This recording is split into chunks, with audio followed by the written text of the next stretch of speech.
right, greetings to you all once again in the name of the Most High. Greet you one and all amidst all that's taken place upon the earth at such a time as this.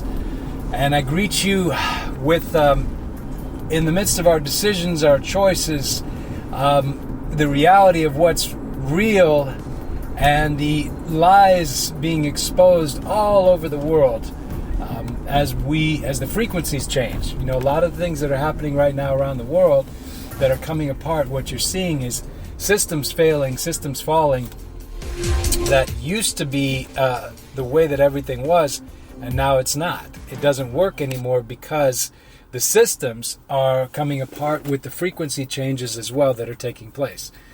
As we're in this time of change, as we're in this time of flux, as we're in this time where things are no longer what they once were, you continue to persist in the truth.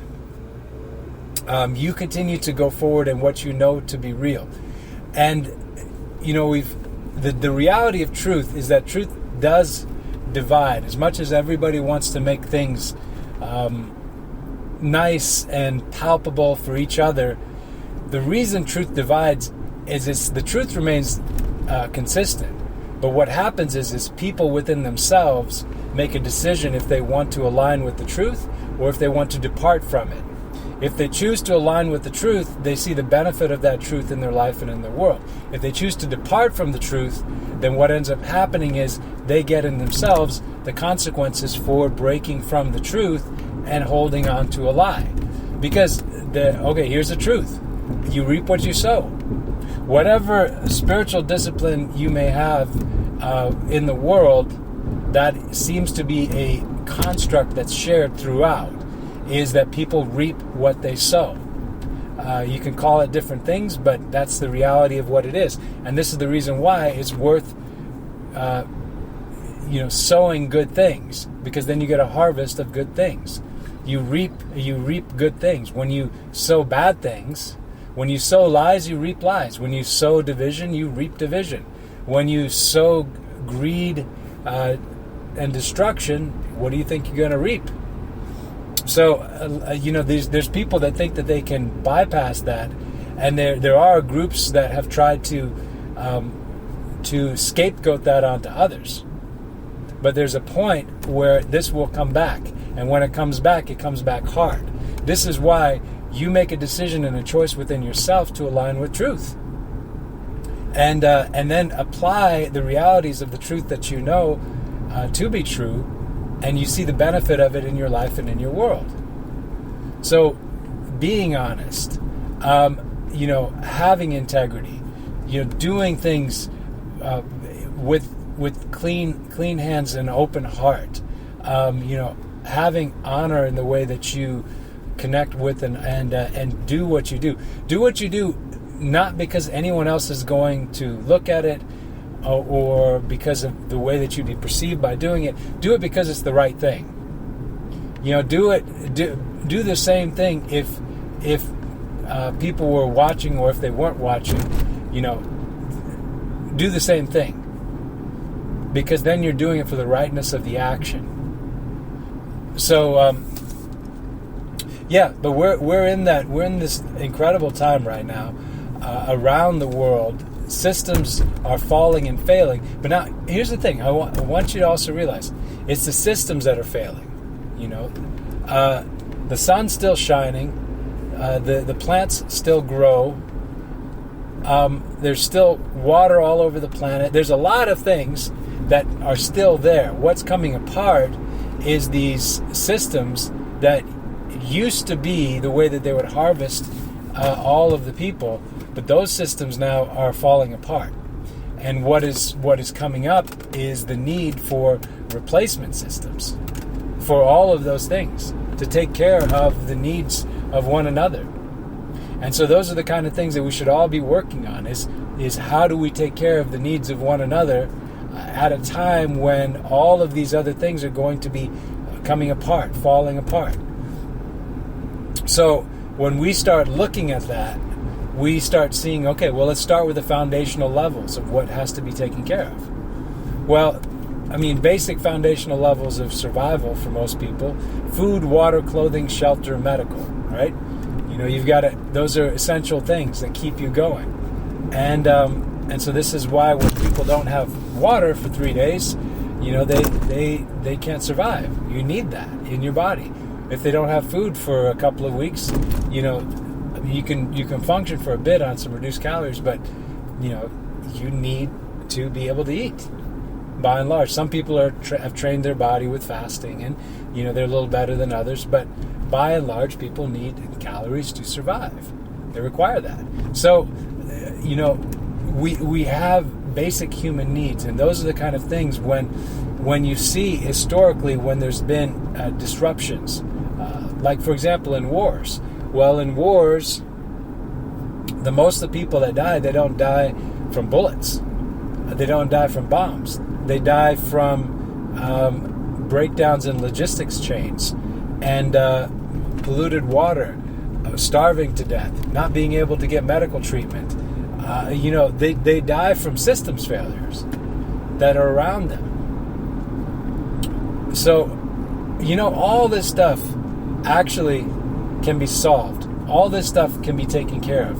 Humanity has the capability, and this is from what my own, this isn't just an opinion, this is like looking at it as is. I firmly believe we could triple the population of this planet.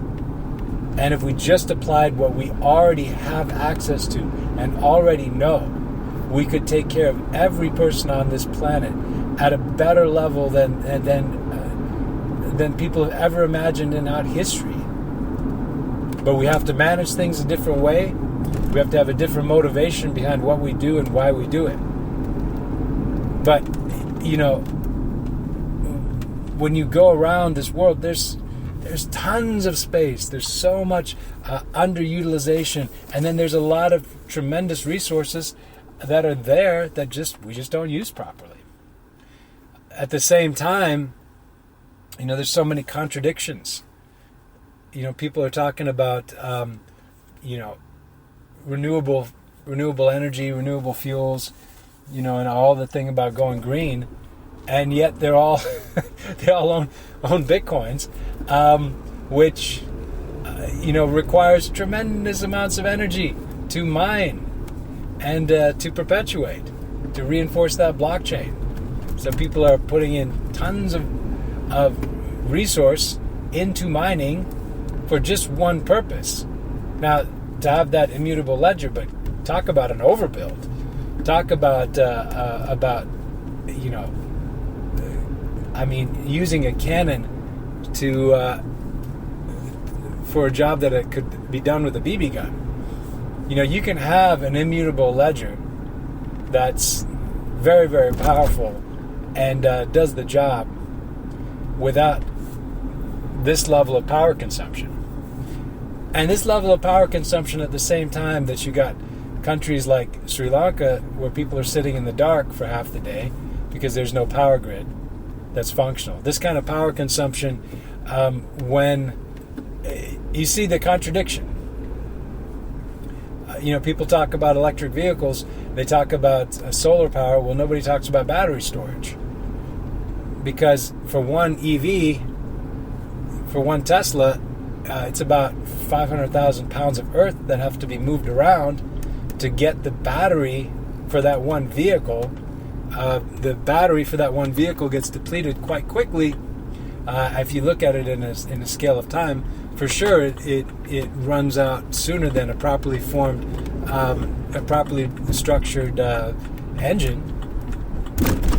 And at the close of it too, you got to dispose of it. So it's going to be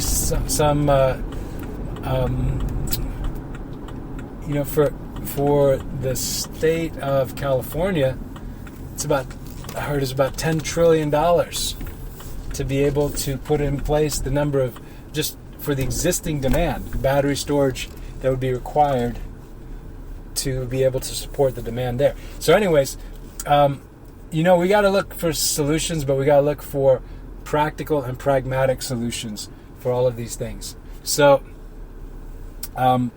Yep. So in everything that we're looking at, this is the time to be putting those solutions together, and taking care of each and every one of us, that wants to be part of that. Because when we start coming together, when the people start coming together, and we start actually working on the answers, that's when we're going to see tremendous things. We don't have to be in their system. We don't have to. We can actually choose to be and to create completely new things, because the power's with us, not with them. So just want to encourage you all today. There's a lot happening, a lot going on, a lot taking place, and look to be part of the solutions, look to be part of the answers. Don't waste your time and your energy and your effort in all of the problems, because there's a lot of things, there's a lot of problems that everybody's focusing on, and you can spend all your time and energy in that, or you can put your energy into working on the solutions. And when you work on the solutions, you're going to find the answers. When you work on the problems, or when you just focus all your time and your energy on the problems, that's all you're going to see. All right? So I'm just encouraging you, focus on the solutions, put your energy there.